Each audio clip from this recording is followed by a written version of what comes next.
প্রধান উপদেষ্টা ডক্টর মোহাম্মদ ইউনূস ভাষণে বলেছেন গণভোট হবে নির্বাচনের দিন।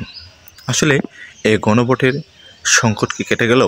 না, এই গণভোট নিয়ে সামনে আরও সংঘাত, আরও সংকট বাড়বে, সেটি রাজনৈতিক দলগুলোর মধ্যে লক্ষ্য করা যাচ্ছে। আমরা সময়ের বিবর্তনের সাথে সাথে এই গণভোট নিয়ে কী হয় সেটা হয়তো জানতে পারবো, আর এই জানার মধ্য দিয়ে আমরা বুঝতে পারবো যে কি ঘটে যাচ্ছে। আসলে গণভোট প্রয়োজন ছিল কি ছিল না সেটা সময়ের সাথে সাথেই সব কিছু বলা যাবে বলে আমি মনে করি।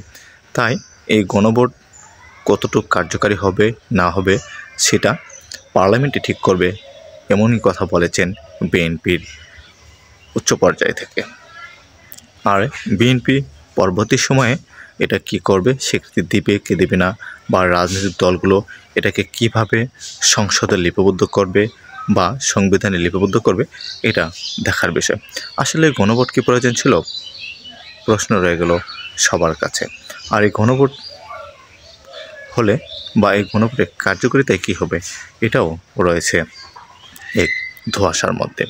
আসলে কোনো গণভোট সংসদ ছাড়া কার্যকর হয় না, কারণ সংসদে পারে যে কোনো দেশের একটি সংকটময় মুহূর্তকে ডিসিশন নিয়ে পরিবর্তন করে ফেলতে। আমরা দেখব যে গণভোটের যে বিষয়াদি এটা লাস্ট পর্যন্ত কোন জায়গায় যে অবস্থান নেয়। সকলকে ধন্যবাদ।